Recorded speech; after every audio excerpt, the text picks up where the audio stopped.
There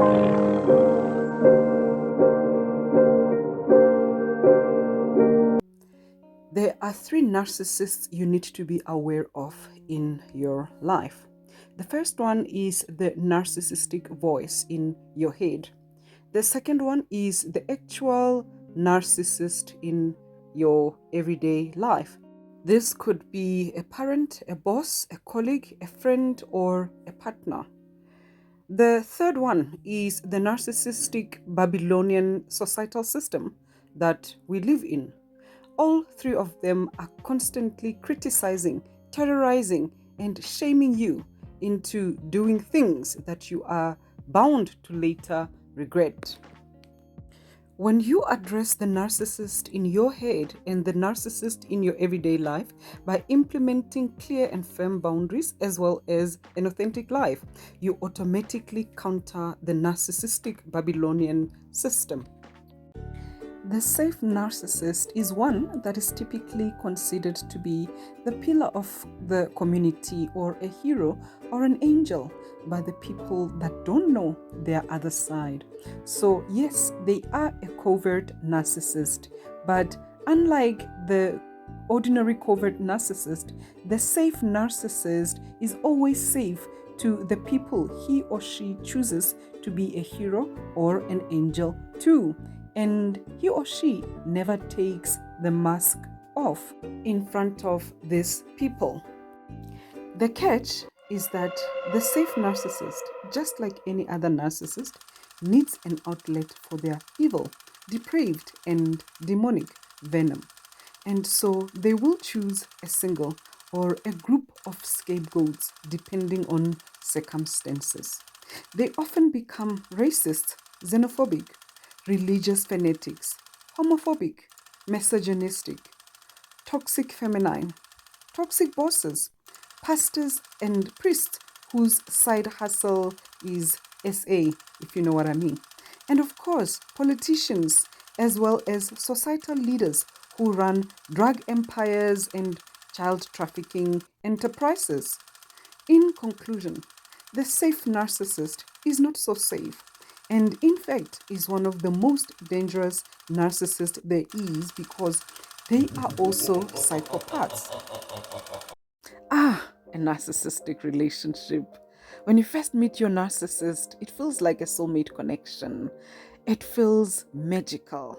This is a connection like no other. It feels like something you've never experienced before. You look into each other's eyes and you literally see yourselves in each other. It feels like a ride or die relationship, a connection that is so good, too good to be true. So you believed in fairy tales and fairy dust until you met your narcissistic Prince Charming? And he was charming, wasn't he? Well, at least for those 5 minutes before reality pulled you out of the clouds. You see, in reality, there's work, chores, getting sick, errands, conflict, and bills to be paid, all of which the narcissist wants nothing to do with.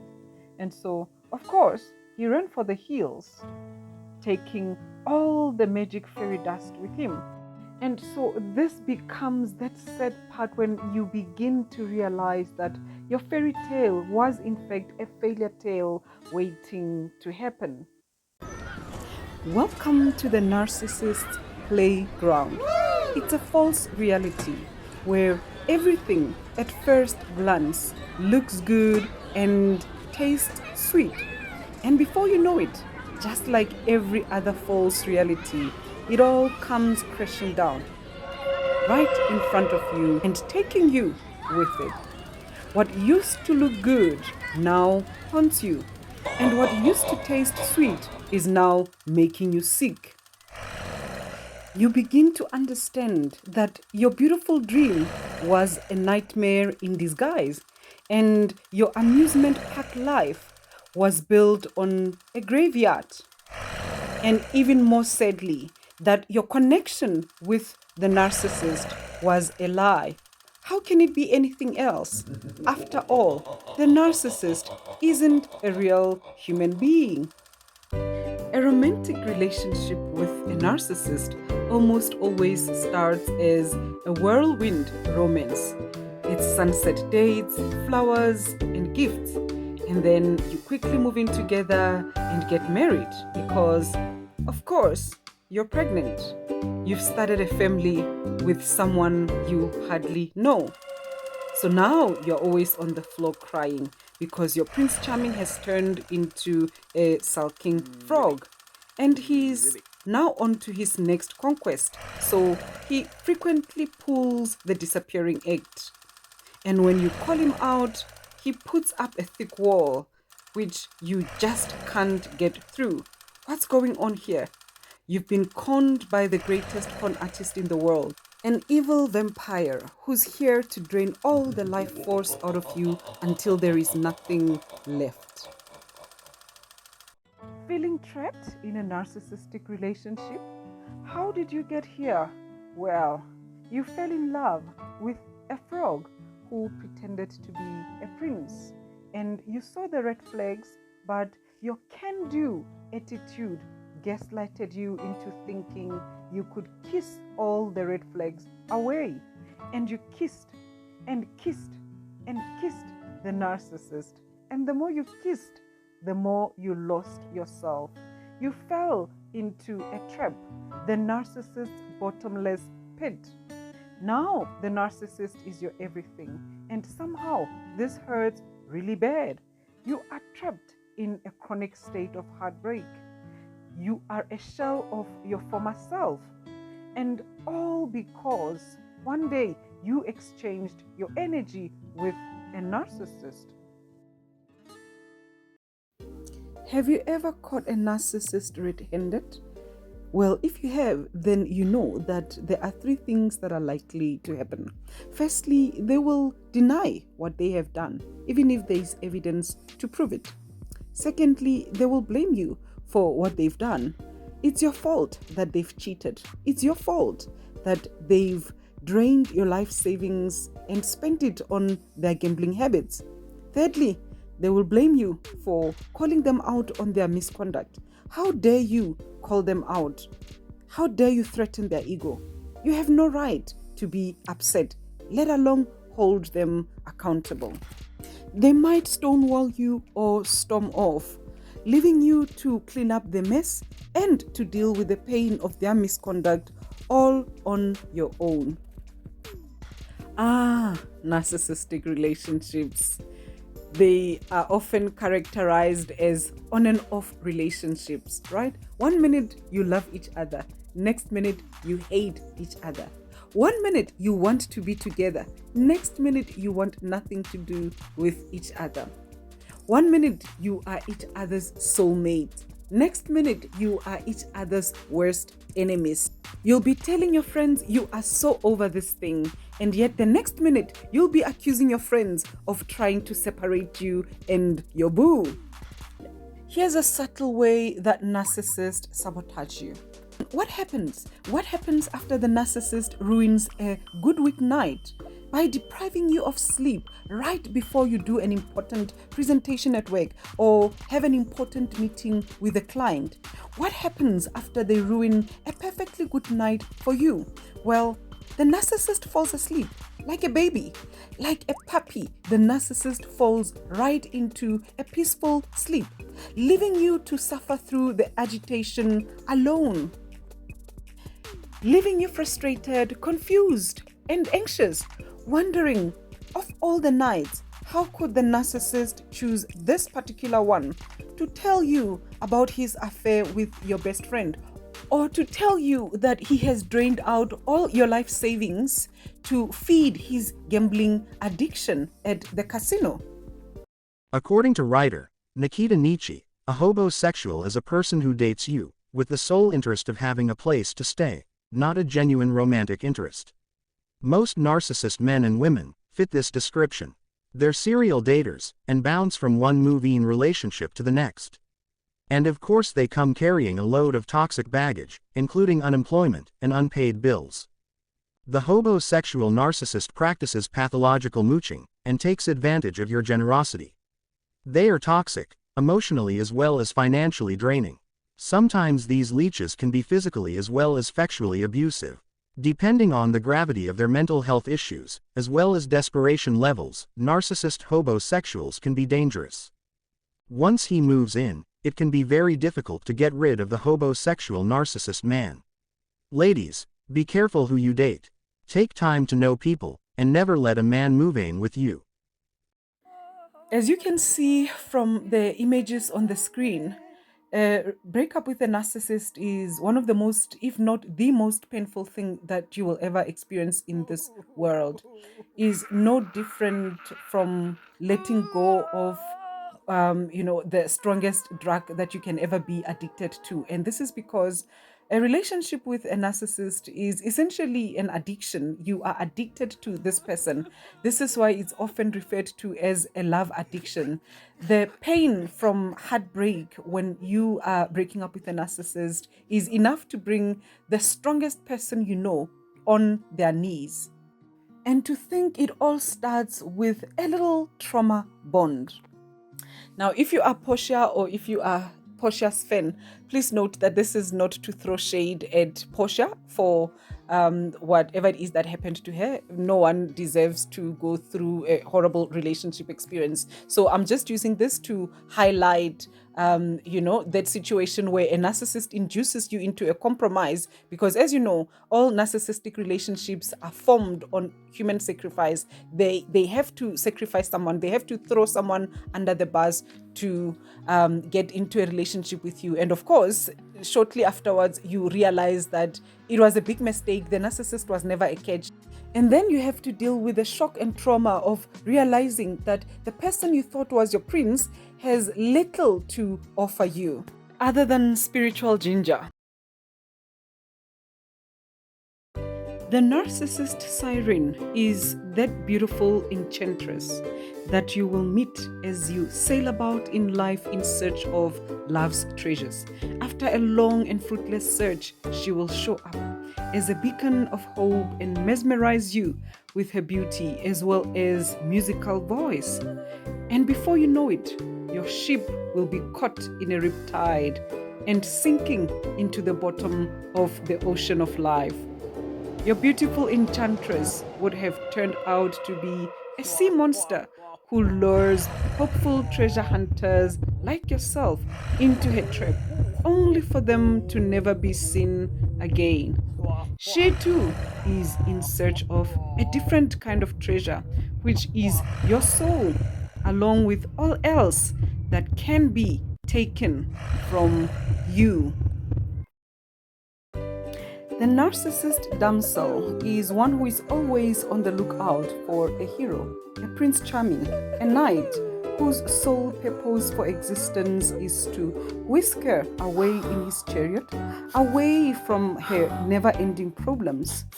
Both the female and male narcissist tend to occupy this archetype and will forever be throwing tantrums at the unlucky passerby who somehow believed he or she could rescue them. A tantrum for not reading their thoughts, a tantrum for not making their problems go away, or for attempting to make those problems go away. Yes, the narcissist damsel will guilt you into rescuing them and then blame you for doing it. They will, of course, blame and guilt trip you if you don't. Why? Because with the narcissist damsel, you're damned if you do, and damned if you don't. The narcissist boss is against your success. His demonic mission is to make sure you don't achieve your goals. He uses the following tricks on you. 1. He makes you feel so worthless that you end up feeling undeserving of your paycheck. 2. He makes your life so miserable that you begin to despise having a career. 3. He puts barriers in front of you so that you lose the motivation to accelerate in life. 4. He tarnishes your reputation so that you lose other job opportunities. 5. His abuse leaks into all other areas of your life, to the point where you lose all sense of joy. 6. His very energy makes you so sick that your health deteriorates. And 7. All of this makes it next to impossible for you to leave, thus putting your life at risk. Having a narcissist boss often forces people to choose between having a job and being alive. The narcissist boss will definitely want to make sure that you acknowledge their position, their authority in your life in a very painful way. And they're going to do this overtly or covertly. Either way, they're going to make sure that you recognize who they are. They are definitely going to micromanage you.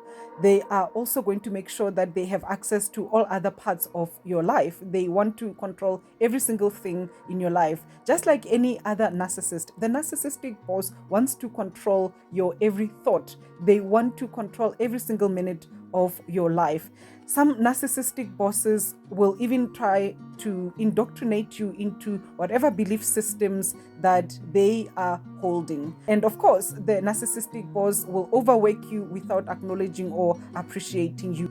All they see when they look at you is a hamster on a wheel.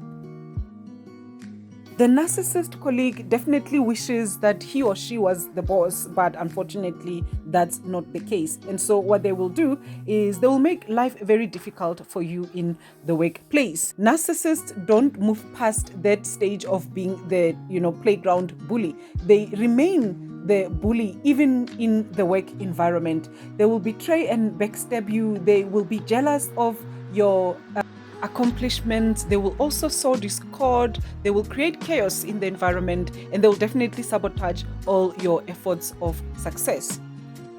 Narcissists are some of the most hypocritical people you will ever come across. Faulty as they are, somehow they really do believe that God has made them, a moral authority of sorts, so that with a huge log that they have in their eyes, they somehow believe that they have the authority to literally point out the specks in other people's eyes. They judge, they criticize, they are arrogant, they are condescending. There's no humility, none whatsoever. It's all projection and deflection. Narcissists hate accountability. As soon as the relationship requires commitment, as soon as you want to hold them to account for their misconduct, as soon as you need some kind of explanation from them, you will see a narcissist running. We've all been there, working for a narcissist, and then you are not feeling well, of course, because the environment is toxic whenever it is that you are around narcissists, isn't it? So now you don't want to go to work, you are not feeling well, you even have a doctor's note, but guess what the narcissist is going to do? They are not going to believe you. Crazy narcissists, abusive narcissists, intrusive narcissists, confusing narcissists, and jealous narcissists. When you try to figure out what is happening with a narcissist without understanding the concept of narcissism and also understanding the spiritual nature of the situation, you are going to be baffled. You are going to get lost in a maze, because there is nothing about a narcissist that makes sense. Everything about them is literally nonsensical. Nothing adds up. Oh yeah, we've all been there. We've been there where, you fell in love with a narcissist because they presented themselves one way, and then you later discovered that they were something else, and then you thought, okay, but at least they do have potential to become a better person. Or sometimes you thought, okay, fine, I can see the red flags here. I can see that the narcissist is a bit of a fixer-upper, but I'll make him okay. I'll be patient until he or she becomes a better person. I'll teach him the right things to do, and you will wait, and then you will wait, just like how it's showing here on the screen. You will just keep waiting, and you'll get tired of waiting. You will grow resentful. You will become frustrated. You will literally find yourself growing old. You will die waiting for a narcissist to change, because you know what? The narcissist will never ever change. Most narcissists, being covert narcissists, will not tell you when they are angry with you. Instead, the house will literally be burning down all around them, and they will just be having a fake smile on their face saying everything is fine. Even if you keep asking them, is everything okay? They'll say yes, everything is fine. Meanwhile, you can see that there is something wrong. And they do this deliberately to just create chaos in the atmosphere.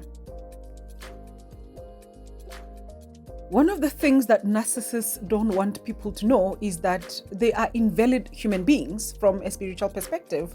They are inauthentic. And so when a person knows their worth, basically what that means is that a person is authentic to themselves. And so authenticity automatically by default invalidates narcissists. And so this frustrates narcissists quite a lot. Narcissists absolutely hate people who know their worth because they are just as problematic as people who have boundaries. Boundaries and worth are kryptonites to a narcissist. And so they will give you, all the attitude in the world. They will make life as difficult for you as possible simply because you know your worth. We all know how narcissists love to rain on people's parades. They love to poop on your party. They definitely love to burst people's bubbles. Whenever it is that you are happy, whenever it is that something good is happening for you, whenever it is that you've got something great going on, the narcissist will make it a point that they find a way to literally just, upset you in some shape or form. Why is it that they need to do this? Because happiness is just as problematic to a narcissist as boundaries and self-worth. These things are things that raise the vibrational frequency around them. And narcissists, being beings of darkness, definitely need things to be a little bit chaotic, a little bit discordant. And so with your little happiness there, you are causing problems for a narcissist. You are making the vibrational frequency of the environment to be non-conducive. If you want to know whether you are dealing with a real human being or with a narcissist, just put up some boundaries. And what will happen is that a narcissist will absolutely be frustrated and upset with you. They will definitely punish you for putting up those boundaries. And this is because they feel entitled to your resources, your energy, your time, anything and everything that has to do with you. And so they will retaliate because you are not allowing them to violate your boundaries. This is why I always say to my clients that boundaries are psychic protection. Here are some subtle boundaries that narcissists like to violate. There are boundaries with regards to space. There are boundaries with regards to time. There are boundaries with regards to energy. There are boundaries with regards to information that we as empaths in particular need to be aware of. And we definitely need to make sure that those boundaries are erected and protected. All right, Soul Tribe. This one was really just meant to be a fun one, just for us to just have a little laugh about, when narcissists think they've won. I'm sure in their minds they pull this kind of dance moves, because they are really convinced that they have the victory over the empaths. They hardly ever know what God has in store. Whilst on their faces, most of the time, all you'll ever see is the smug. But I really do believe that in their hearts, they're definitely pulling this kind of dance moves. Whoa, there's nothing as horrible as having a narcissist for your parent, because they definitely want everyone to know that they are the best parent in the whole wide world, whilst they are simultaneously being neglectful, particularly emotionally, right? And yes, they will definitely guilt trip you, they will shame and humiliate you. They don't like you at all as their child, they will scold you. They will act like a child and blame you for everything that has gone wrong in their lives. They will judge every decision that you make, and they will never ever acknowledge any good thing that you have ever accomplished, despite the fact that you had to literally raise yourself. No one is as fake as a narcissistic friend. They are passive aggressive, they are very pretentious, they are always giving you that fake smile. And, in Setswana, we have a proverb for it. And the direct translation of that proverb says, "One with white teeth kills you whilst smiling."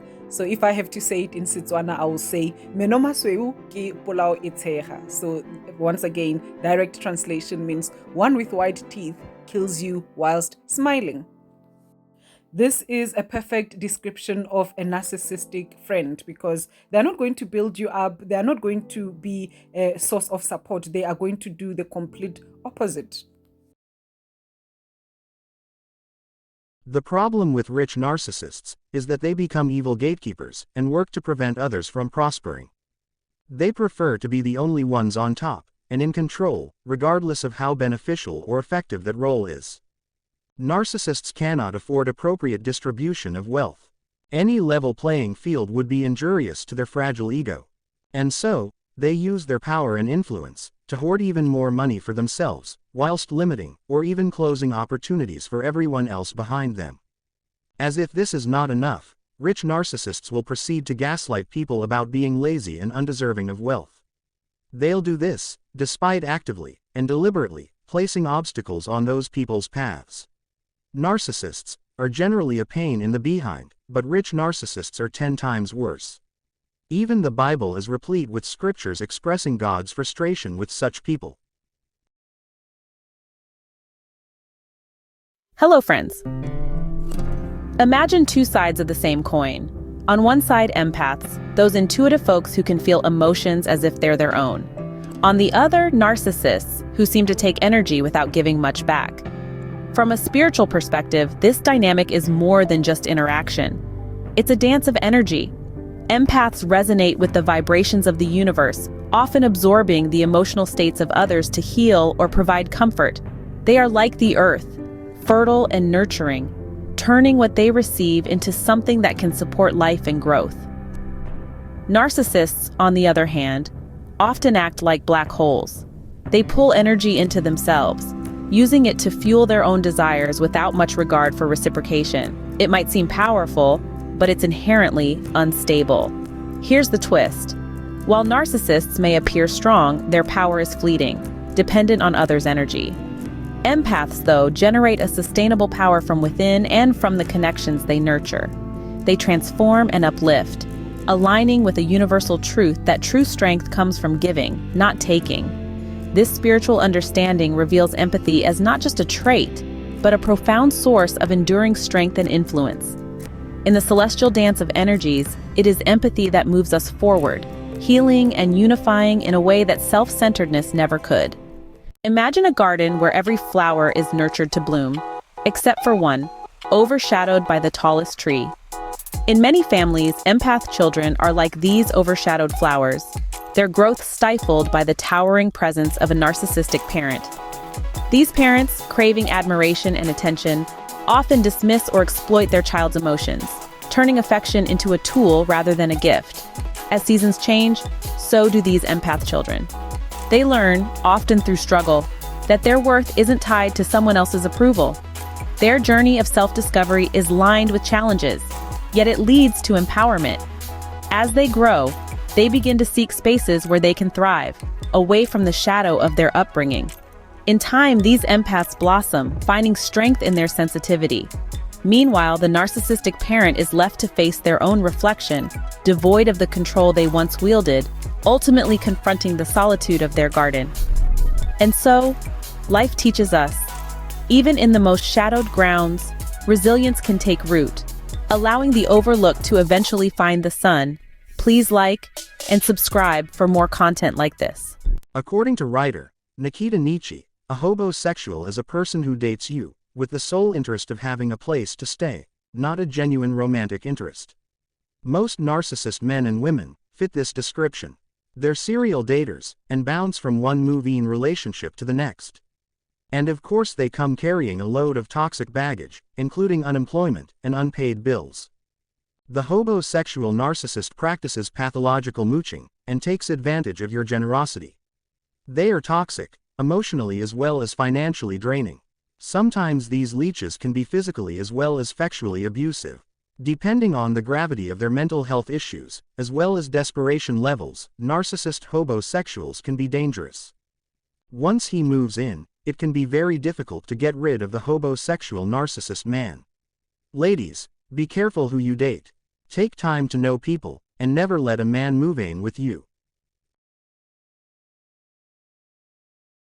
Narcissists transfer their karma onto other people. Number 1, through abusing you.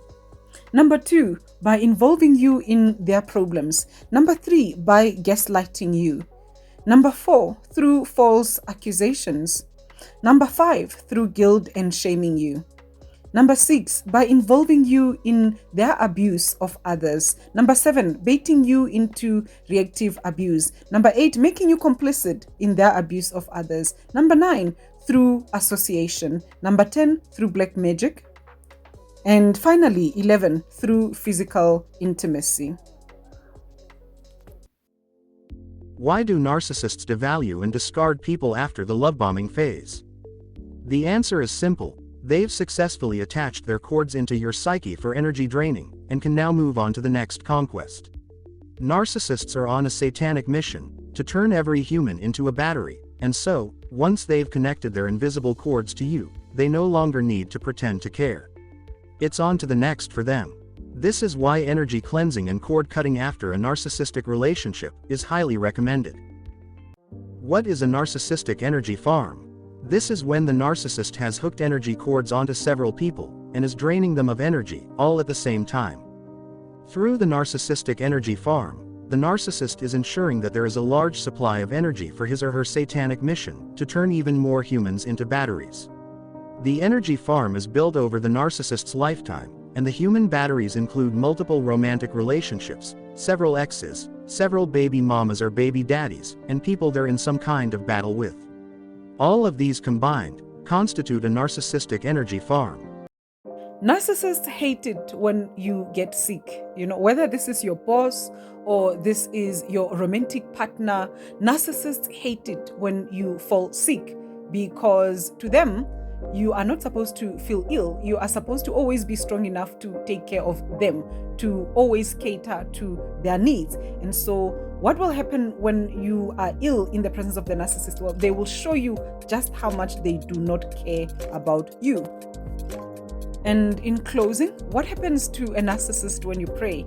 This is something that narcissists don't want you to know about. When you pray, something horrible happens to narcissists from a spiritual perspective. It might not be something that they are able to show at a physical level, but at a spiritual level, they are aware that something is happening, because the vibrational frequency of the environment, firstly, it raises, it becomes higher. And so that makes the environment and the atmosphere very uncomfortable for narcissists. It dismantles them, it exposes them, it destroys their plans. It really makes life very, very difficult for narcissists. So this is why, this winter I went on a praying spree, and I hope, Soul Tribe, you joined me on that. And remember, this has nothing to do with specific religion. And that's it, Soul Tribe. Thank you so much for spending time with me on this transmission. Until next time, remember, consciousness is the new frontier. Namaste.